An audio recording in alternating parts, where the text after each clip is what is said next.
mengkritik pemerintah ini Pak Anies? Karena Pak Anies juga menjadi salah satu ya sosok yang sering dikritis Pak Anies ya. Kritik saya di pemerintahan, gini kita bertiga di pemerintahan ini. Jadi Bapak di mantan pemerintahan.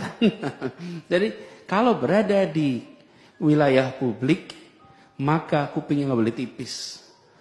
Kita dengarkan saja.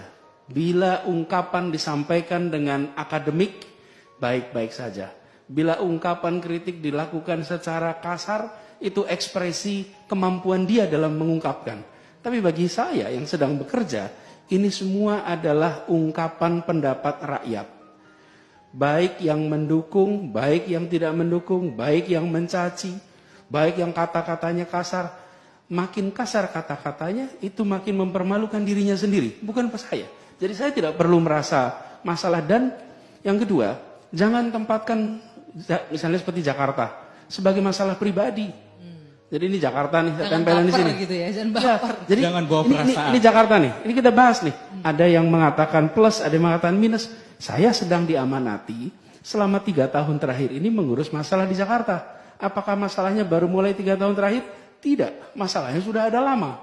Dan kemudian ketika orang mengkritik, rileks saja. Anggap itu bagian dari ungkapan pandangan. Karena itu saya ketika melihat ketika ada kritik keras, kemudian ada bahkan caci maki.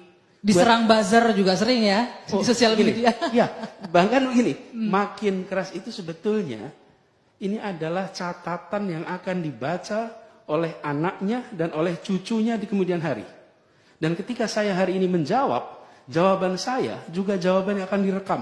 Ini beda dengan dulu ketika catatan itu tidak ada. Hari ini apa yang kita katakan akan terekam hampir permanen. Ya, ada jejak digitalnya. Nah, itu termasuk bagi buzzer, siapapun yang berungkap itu, jangan sampai di kemudian hari harus mendelete yang ditulis. Ketika seseorang mendelete yang ditulis, maka itu sebenarnya dia sedang mengatakan saya malu pada diri saya sendiri. Nah, jadi saya kalau melihat ini proses demokrasi. Dari dulu sebetulnya ada ini, Mbak. Apa bedanya? Dulu obrolan warung kopi tidak terdengar. Kenapa? Karena tidak ada medianya. Hari ini ngobrol warung kopi terus tweet. Ngobrol di mana terus tweet. Jadi dulu telinga hanya 2, sekarang telinga ada 1000, ada 2000. Tapi kritik itu bukan hal baru. Kalau berada di wilayah publik, maka dia harus siap untuk menjadi kotak pos kritik dari siapapun.